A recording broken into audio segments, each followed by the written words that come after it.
terapi tingkah laku. Selamat menyaksikan semuanya. Pengertian terapi tingkah laku behavior. Teori behavioristik adalah teori yang menekankan pada tingkah laku manusia sebagai akibat dari interaksi antara stimulus dan respon, yang berarti perilaku manusia sangat terkondisi dengan lingkungannya. Salah satu tingkah laku yang mendorong manusia bertingkah laku adalah penyesuaian dengan lingkungannya. Teori ini berfokus pada peran dari belajar dalam menjelaskan tingkah laku manusia dan terjadi melalui rangsangan berdasarkan stimulus yang menimbulkan hubungan perilaku reaktif atau bisa disebut dengan respon. Menurut Thorndike, perubahan tingkah laku boleh berwujud sesuatu yang konkret atau yang non-konkret. Prosedur eksperimen menurut Thorndike yaitu membuat setiap binatang lepas dari kurungannya sampai ke tempat makanannya.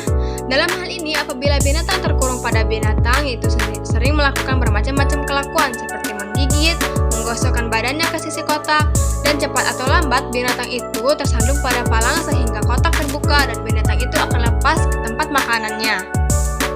Selanjutnya adalah konsep-konsep utama terapi tingkah laku. Yang pertama ada penguatan, reinforcement. Menurut Skinner, penguatan adalah segala sesuatu yang meningkatkan kemungkinan terjadinya suatu perilaku. Penguatan dapat diklasifikasikan menjadi dua jenis, yaitu penguatan positif, yaitu memberikan konsekuensi positif setelah perilaku yang diinginkan terjadi. Contohnya, memberikan pujian kepada anak karena menyelesaikan tugasnya. Kemudian, penguatan negatif, menghilangkan konsekuensi negatif setelah perilaku yang diinginkan terjadi. Contohnya, anak yang berhenti mengamuk ketika orang tuanya berhenti memarahi. Yang kedua ada hukuman atau punishment. Menurut Gray, hukuman adalah segala sesuatu yang menurunkan kemungkinan terjadinya suatu perilaku. Hukuman dapat diklasifikasikan menjadi dua jenis, yaitu ada hukuman positif, yaitu memberikan konsekuensi negatif setelah perilaku yang tidak diinginkan terjadi. Contohnya, memarahi anak karena tidak mengerjakan PR. Kemudian ada hukum negatif, yaitu menghilangkan konsekuensi positif setelah perilaku yang tidak diinginkan terjadi. Contohnya, mengambil hak istimewa anak karena tidak mau membantu pekerjaan rumah. Selanjutnya, yang ketiga ada pelemahan, extinction.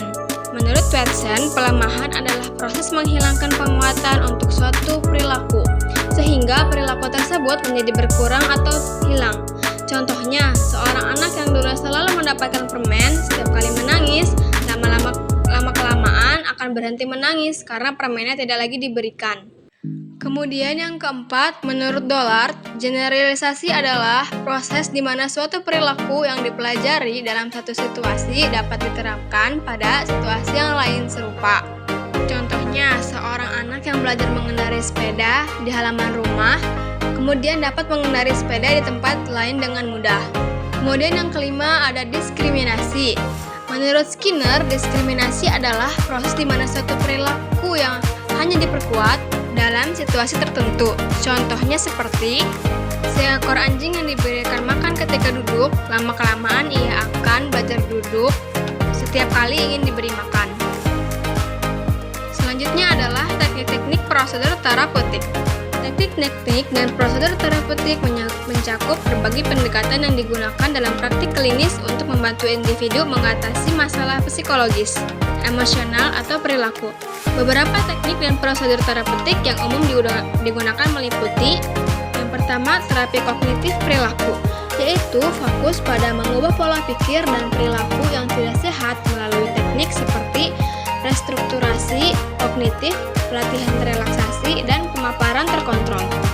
Yang kedua, terapi psikoanalitik, yaitu berfokus pada memahami konflik bawah sadar dan hubungan masa lalu dengan pengalaman saat ini melalui interpretasi, analisis mimpi, dan asosiasi bebas.